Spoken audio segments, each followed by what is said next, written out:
যৌবনের সিনেমা পাড়া বলতে কত কথাই যে মনে পড়ে যায়। সেটা ছিল কলকাতার 90 দশক, যখন কলেজ বা ইউনিভার্সিটিতে পড়াশোনা করতাম। ইউনিভার্সিটিতে বা কলেজে যাওয়া আসার পথে জানলার ধারে সিট পেয়ে গেলে ব্যাস কেল্লা ফতে। একদিকে যেমন রাস্তার লোক দেখা, সেই সঙ্গে সঙ্গে সিনেমার পোস্টার পড়তে পড়তে যাওয়া।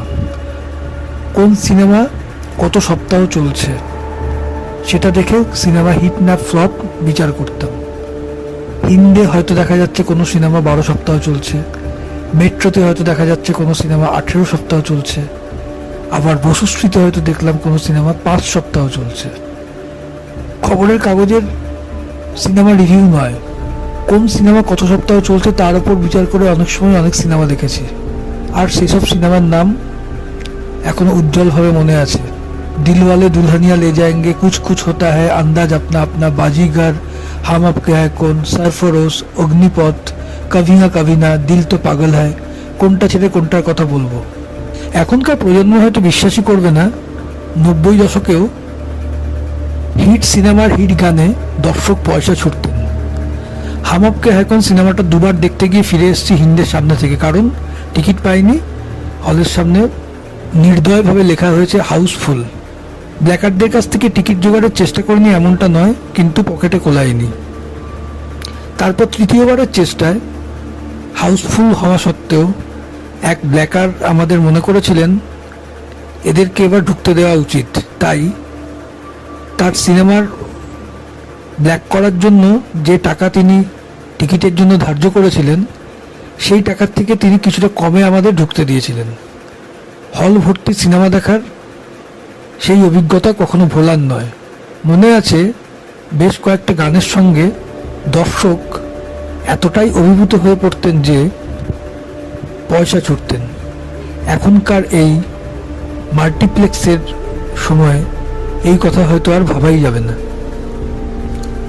আর একটা হিট সিনেমার কথা খুব মনে পড়ে। সেই সিনেমাটা 90-এর দশকের শেষের দিকে বেরিয়েছিল, নাম ছিল টাইটানিক। ডিজিটাল ডলবিতে টাইটানিক দেখার যে অভিজ্ঞতা তা আজও ভুলতে পারিনি। হিমশৈলের সাথে ধাক্কা লেগে টাইটানিক ডুবে যাচ্ছে, আর তার পারিপার্শ্বিক অবস্থা সমস্ত কিছু দেখে যখন হল থেকে বেরিয়েছি, তখন মনে হচ্ছিল আমিও যেন ওই আটলান্টিকের ডুবে যাওয়া থেকে কোনো রকমের রক্ষা পেয়েছি। মানে সিনেমা হলে সিনেমা দেখার যে অভিজ্ঞতা সেটা এমন হয়েছিল, মনে হচ্ছিল যেন আমরা বসে আছি ওই জাহাজের মধ্যেই, ডুবন্ত জাহাজ থেকে কোনোভাবে বেঁচে ফিরতে পেরেছি।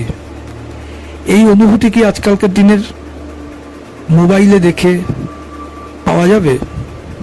কোনোদিনই না। সেই সব সিনেমার স্মৃতি বারবার ফিরে আসে ওই হলগুলোর পাশ দিয়ে যাওয়ার সময়।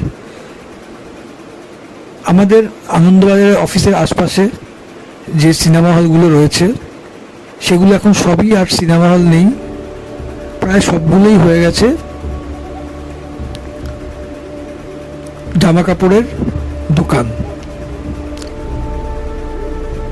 হয়তো কালের সাথে তাল মিলিয়ে এই দোকানগুলোই এখন চলবে, সিনেমা হল হারিয়ে যাবে। কিন্তু আমরা যারা 90-এর দশকে সিনেমার স্বর্ণযুগ দেখেছি, সেই সময়টাকে কি ভুলতে পারবো? এখন আর জানলায় বাস বা ট্রামের জানলায় বসলে সিনেমার কোনো পোস্টার চোখে পড়ে না। 8 সপ্তাহ, 10 সপ্তাহ, 12 সপ্তাহ, 15 সপ্তাহ সিনেমা চলার কথা তো ভাবাই যায় না। সিনেমা কখন হলে আসে কখন যায় কেউ জানে না। যৌবনের সিনেমা পাড়া নিয়ে বলতে খুব ভালো লাগলো। সবাই ভালো থাকবেন, ধন্যবাদ।